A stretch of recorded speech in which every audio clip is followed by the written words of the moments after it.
Well, what is going on, everybody? Welcome everybody into live reaction, breaking news on the Overreaction Buffalo Sports Network, powered by the Believe podcast network. My name is Joe Miller. You can find me on Twitter, Joe Miller Wired. That over there is, wrong side, Jerry Ostrowski. On that side of me, I don't know why that's weird. All of a sudden, well, you were right the first time. But what's odd is, I don't know what's going on. Anyways, so good to have every single one of you guys joining us live right now. As the Buffalo Bills have made their second round pick, their third round pick, which they didn't have before tonight, as the Buffalo Bills sent both of their second round picks to move up to number 41, making a trade with the Chicago Bears and selecting TJ Sanders, defensive tackle out of South Carolina. Then they also received a third round pick in that trade. I'll give you all the full details here in a minute once we kind of hit just our first immediate reactions. And then they came back in the third round at 72, I believe was the pick. And they took Landon Jackson from Arkansas. I like both of these players, Jerry. From the top, TJ Sanders, Buffalo Bills trade up. Immediate thoughts when they make the move, and then when they take TJ Sanders. Yeah, I'd like the pick. Now, granted, if you're a person that wanted a huge body that was a run stopper, this is not the guy. This is not a huge body run stopper. This is a guy who's 6'4", 290 pounds. He's only 21 years of age. Okay, he's a big man who has a long frame and can put weight on. But when you look at TJ Sanders, he is a true three technique. He's a very, very twitchy defensive lineman. He can get upfield. He's got lateral quickness as well. He shoots gaps. The term you would use to describe him is he's a disruptor. So I think what we're looking at is this. As much as Bills fans were screaming from the top of the mountains for more size on their defensive line, for a big man run stopper, Brandon Beane and Sean McDermott are not interested. They want defensive linemen that get upfield and disrupt. And when you look at TJ Sanders, he is that guy. Right. He's a very heavy-handed player. He's got power in his hands. He does have to get a little bit more refined in his hand usage, as most – let me be honest with you. Most players out of college do need to get more refined with their hand usage. So this is not things that you should be shocked or alarmed about.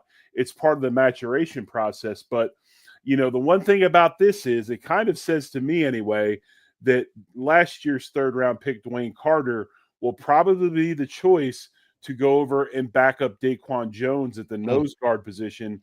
A little more of a squatty body kind of guy, could probably put some more weight on and be that twitchy, bigger dude at the nose. Right now, Sanders is a pure three technique, although I think he has the frame to put weight on. And as he gets older, because again, like I said, he's 21 years of age. You got to think outside the box with some of these guys. You get him in the weight room, you get him in your facility, you get his nutrition right, and now all of a sudden he puts on 15 to 20 pounds of good weight, and you can move him to the nose spot. So I do like the Sanders pick quite a bit. Yes, 6'4", 297. At least that's what he's listed at right now. Violent hands is kind of the read on him. It's funny when it gets upfield, as you said. A violent tackler, I would say as well. When you look at just his energy as he's compressing the pocket, when he's going after guys, he's basically ripping through them. Has good moves at the line of scrimmage. It's funny when you read his cons, not great at knee bend, and it's always weird to me when they pick out stuff like that. Right. And I just don't understand necessarily how that translates to a guy being good or not, but maybe you can help. Yes, I can. Go ahead. Now, when I read about that, when I see that, and I did see that critique, not great at knee bend. What knee bend tells me is this: does not mean he's not flexible. Right. TJ Sanders is a very flexible big man. Struggles with knee bend means he plays high. Gotcha. So he's high in his pads. So in the NFL, when you're playing against these big NFL type offensive linemen, he's going to have to learn to play at a lower level, is what that means. So not bending his knees does not necessarily indicate lack of flexibility, which is really any position is kind of the big precursor as far as does your athleticism translate on the field. If you have flexibility, it does. If you're not a flexible athlete, it's hard to bend. It's just like pass rushers. If you're not flexible, it's hard to bend the corner tight and finish plays. You can get upfield and disrupt. You can get the quarterback out of the pocket, but you don't finish as much as you should because you lack that flexibility. Right. So what we're looking at as far as this trade goes, again, the Buffalo Bills send their 2 second-round draft picks to the Chicago Bears to move up to 41. They use that to acquire TJ Sanders. Buffalo sends 3 draft choices, 2 in the second round, as I said, 56 and 62, and then 1 in the fourth round, 109. For 3 draft choices from the Bears. The Bills get number 41. That pick, they take TJ Sanders. They get 72. The third round pick that we know that Brandon Beat said that he would like to get back into, where he takes Landon Jackson, and then they also get number 240, a 7th round pick. Overall, how do you feel the Bills did in this trade? I thought the Bills did very, very well. He got his 3rd round pick and only had to spend 1 4th rounder and still moved up in the second. Look at cap considerations. Now you're not paying 2 second-round contracts. You're paying 1 second-round contract. Then you added the 3rd to get Landon Jackson, and that will be at a reduced rate. And you still only burned 1 of your 4th-round picks. So I think this was being right now, I believe, when you see when the draft is over. Now, obviously, we don't know what's going to happen round 4 to round 7 tomorrow. But when you look right now at what he's doing, this has been a masterful display of movement, being patient, doing the things you need to do as a GM to build your team properly.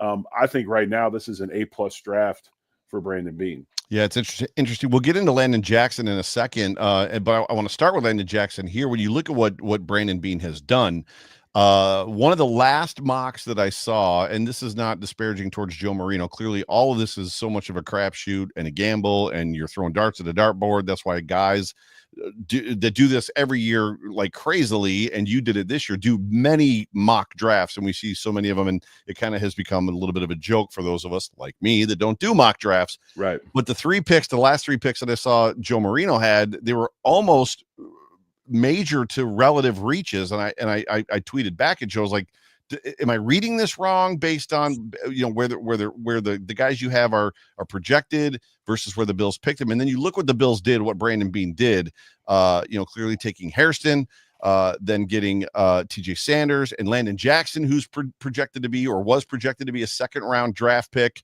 To your point, it looks like an A+ grade for a team that needs defensive help.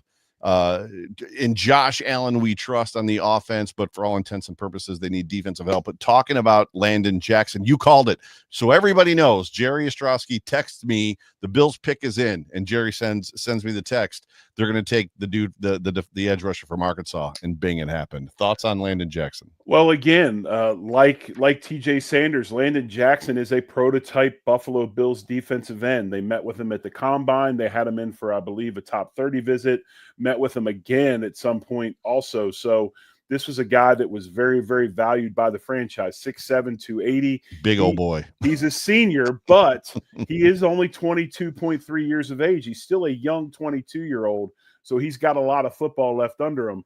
He's one of my favorite guys because he's a motor guy. He plays with his hair on fire. He's fundamentally sound. He's got a lot of length. His cornering ability is better than I thought it would be. When you watch him, you're like, does he have the flexibility? And he does.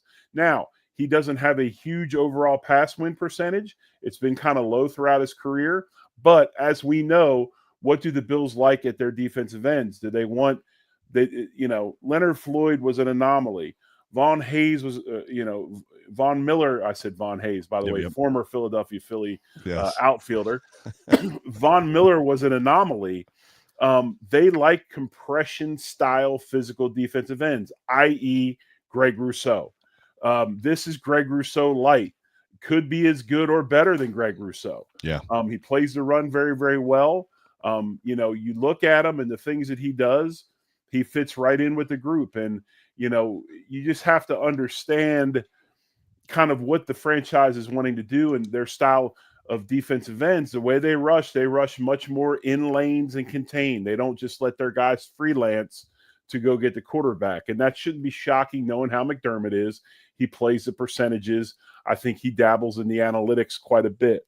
So Landon Jackson is a perfect fit for the Buffalo Bills. Brandon Beane fills all three needs. Just picture perfect, word for word, line for line. Now we're going into the fourth round with a chance to get a receiver, possibly, maybe double dip inside and get another defensive lineman. It's one of those things where I think I would have to think that I'm not sure I can't remember where Ray Davis was picked last year. Was it third round? I believe third round, yes. Yeah. So if you look at the history of Brandon Beane and running backs, all of his running backs have been taken between round 2 and round 4. Yeah. So round 2 to round 4 is when he's taking running back. So if they get out of 4 tomorrow and they don't take it back, probably a good chance they're not going to. I would think tomorrow's first pick and first point of emphasis is probably going to be wide receiver. Yeah. So look. Oh, sorry. Yep. Going back to Landon Jackson, because I want to ask you a question. His strengths: added more than 40 pounds to his frame at Arkansas, puts blockers at the end of his reach when he lands first, slinks into backfield with forward push and slippery upper half, expensive downline range, this part, to dart inside and thwart runners' plans. One of his strengths is that he's stout and strong against the run.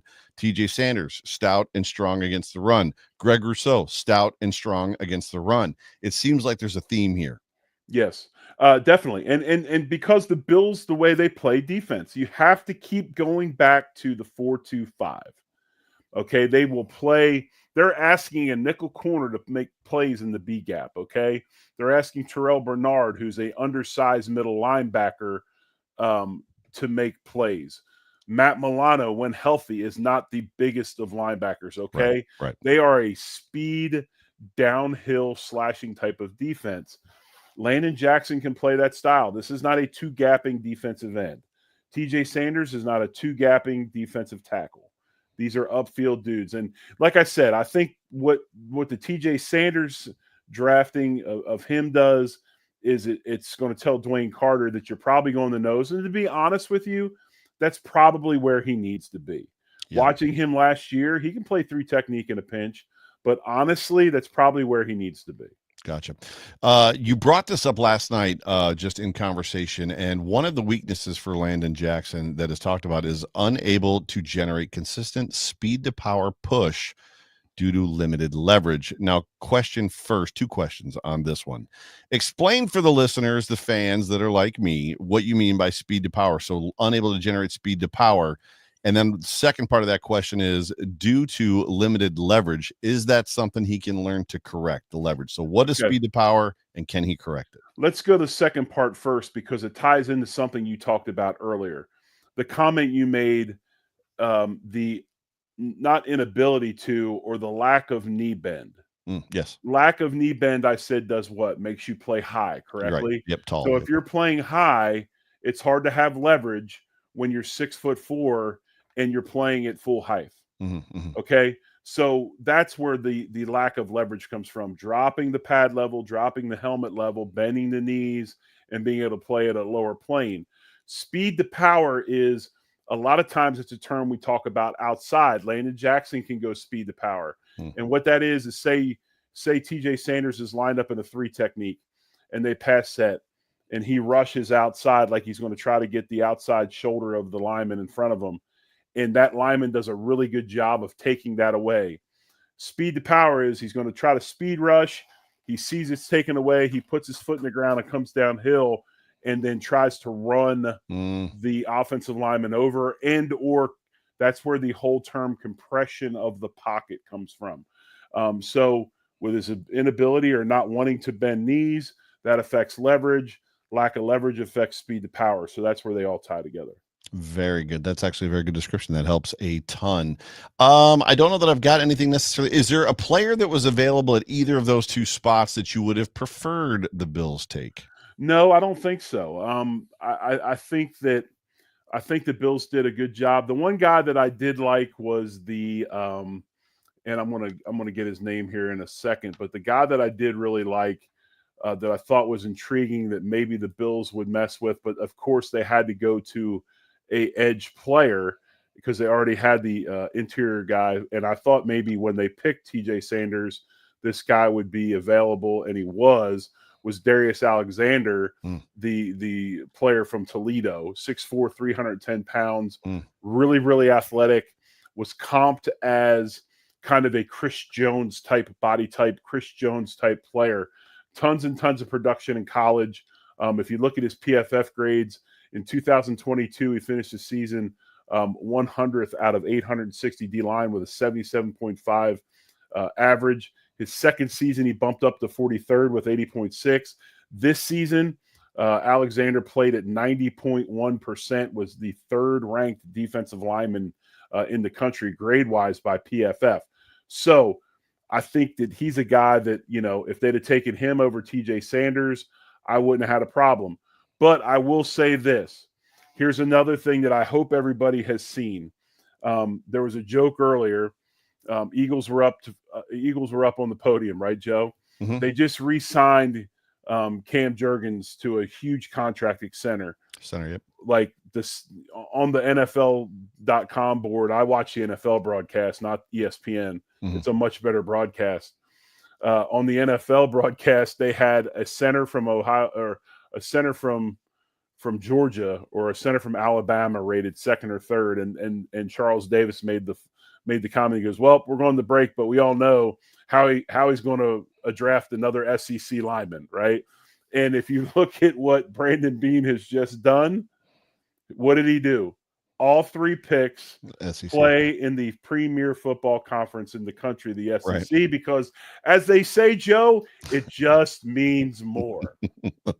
It just means more. Also, for everybody that is listening to us, we have been corrected in the comment section. That's why I love our comment section. Both Daniel Gowris and Zach of All Trades has said that Ray Davis was taken in the 4th round and not the 3rd round. It's funny because when you said that, I was like, that seems right. But I think I was thinking of Motor Singletary that was taken in the 3rd round. Right. But it still fits into the whole thing where Beane has not taken a running back outside of the 4th round. He's taken them from the 2nd to the 4th. So as far as defensive ends go, I don't really. I thought I was so sure that they were picking Jackson. I didn't even really. I didn't even look to bother any more edge defenders because I felt that if he would have been taken, then I would have looked. But him being available, I figured it was going to be him the whole time. Yeah, it'll be interesting. The Bills came into this draft with what? With 9 draft pick or 10 draft picks rather. And I think they're still at 10 draft picks. So as much as everybody has been assured of one thing, and that's that the Bills were not going to take 10 players, it'll be interesting to see what happens tomorrow. If Brandon Beane moves more picks to move up, if he moves some picks around to get into picks for next year. But it will be interesting to see what happens. But yeah, wide receiver. What are the needs we have left? We have needs at wide receiver. What else are your thoughts as far as needs for this football team? I'm sure they're going to take an offensive lineman. We'd like to see the left guard. You and I talked about that, I think, last week. What else is out there for you? I would say areas of need would be wide receiver, wide out. They need to take an interior lineman, a guard type guy. I think they're good at tackle. I really like Grable. I think Grable is a very, very viable option to get us through a game or out of 1 or 2 games. So I like him. So interior lineman. And then the other position that I think we need to address at some point is tight end. We're going to have to find another tight end. And I'm wondering if, because we're waiting later in this draft and you've seen some of the tight ends that went, more of the true old school wise, the guys that are bigger, more physical, end of the line blocker type. The Lee Smith guys. Yeah. Yes. But you'd have to think this too as well, Joe. You have to think that the guys that he's going to take now on day 3, because you expect a 4th round, 5th round, 6th round, even though like Daquan Hardy sat on the practice squad all last year because the roster was loaded. Most of these guys in this back end are probably going to have a very high rating that tags along with special teams as well. I think you'll kill 2 birds with 1 stone. You'll get depth like a tight end, but I bet the guy they pick also has a history of being very good on teams. Yeah, very much agree. Bills fan 7883 says wide receiver 5, tight end 3, interior offensive line, depth, linebacker to push Spectre, safety, and punter. And I think we're probably all very much in agreement there. Or as Jerry likes to say, another wide receiver, another tight end, another linebacker. I just can't. I don't like the It's like we're in the freaking middle school orchestra, and we've got I'm first chair clarinet. I'm first chair saxophone. You say that, but Deion Dawkins is clearly left tackle 1. Well, why is he left tackle 1? Because he's the first guy in the exactly. Why can't we just say that Deion Dawkins starts at left tackle?